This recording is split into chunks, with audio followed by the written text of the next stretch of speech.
Super Thracia, Chapter 19. Now this chapter is very similar to Vanilla in that your army is split in two in a very tall map where the bottom half has to try and escape to the top part of the map while being accosted by a whole lot of enemies. But of course, this being Super Thracia, the enemies are changed and are much more dangerous. Now it's 3 battalions of flyers and one of heroes.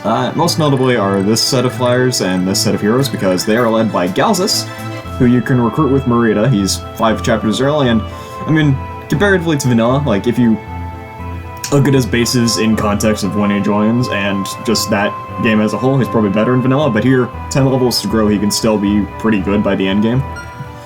And then this left set is commanded by Misha, who's finally joined. Her bases really just aren't that great by this point in the game, but you can still try and train her.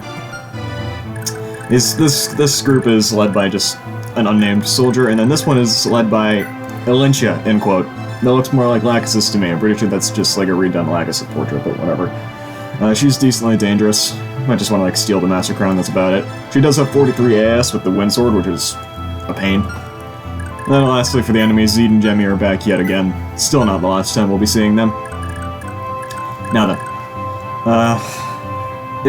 This chapter, these enemies are dangerous, but they're not the worst part about this chapter. The worst part about this chapter comes when you have actually killed some of the enemies. Here's the, this is about to be the end of turn 1. I've recruited Misha and Galzus, which means that there are 2 less enemies on the map, and I also killed Zed, I think.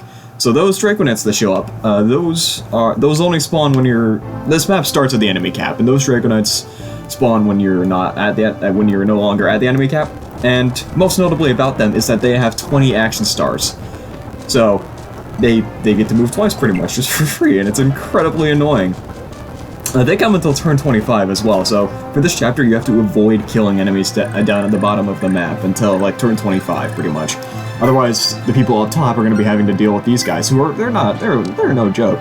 Like, they're not the most dangerous enemies we've seen up to this point, but they're still nothing to scoff at. How bad these guys are really start to show when there's a lot of them. Like, this next save state.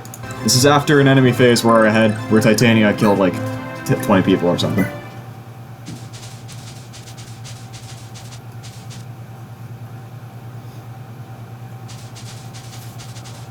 And every single one of these has 20 action stars.